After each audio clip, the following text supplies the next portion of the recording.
mom who lost 4-year-old son to flu urges others to get vaccinated. When 4-year-old Leon Sideri came down with a fever and body aches 2 days before Christmas, his mother, Laura Sideri, hoped her little boy would feel better after spending a day sipping on chicken noodle soup and watching cartoons on their couch. But the next morning, Leon woke up with a barky cough and difficulty breathing, and Laura, a physician in the military, rushed him to a local emergency room where doctors placed him in the pediatric ICU.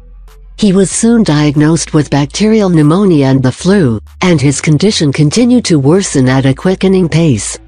In the hospital, there came a moment when my brain knew that my son was dying, but my heart simply did not, Laura, 32, tells People.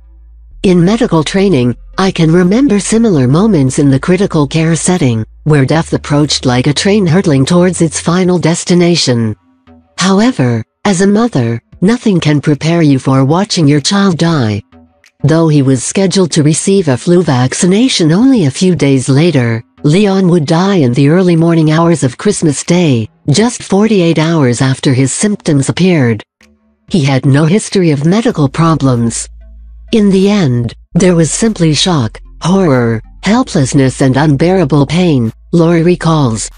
I remember my final moments with him, crying in his blonde hair and kissing him goodbye.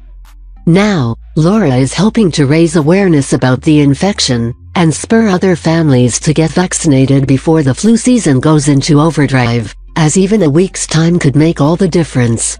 Last year, if I had seen a story like my own, I would have prioritized the flu shot differently. As a physician, even I was unaware of the significant risk that the flu posed to my healthy child, she says. Through reaching out to others, including other physician parents, I have discovered that I am not alone in that misconception. In early October, Laura posted pictures to her Facebook of her husband and 2 young sons receiving their vaccinations together. She shared the photos under the hashtag #FluShotsForLeon, and encouraged others to share pictures from their vaccination appointments. According to CNN, more than 180 children have died as a result of the 2017 to 2018 season. Each of these children is important, particularly to the families and friends who have lost them, Laura says.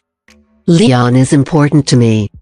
His Center for Disease Control estimates that the flu has caused between 9 million to 35 million illnesses each year in the U.S. since 2010. While it's hard to pinpoint how many people have died from the disease, the center estimates that flu-associated deaths range from 12,000 in 2011 and 2012 to a high of 56,000 in 2012 and 2013. This year, the infection has already taken lives, including that of a 29-year-old lawyer from North Carolina.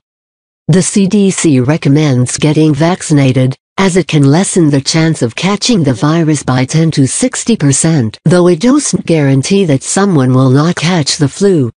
They also recommend washing your hands throughout the day, contacting your medical provider, and not going to work or school if you feel symptoms, getting adequate rest and staying hydrated. Laura's post on Facebook has received over 21,000 shares and hundreds of comments, and has surely inspired others to get vaccinated sooner rather than later.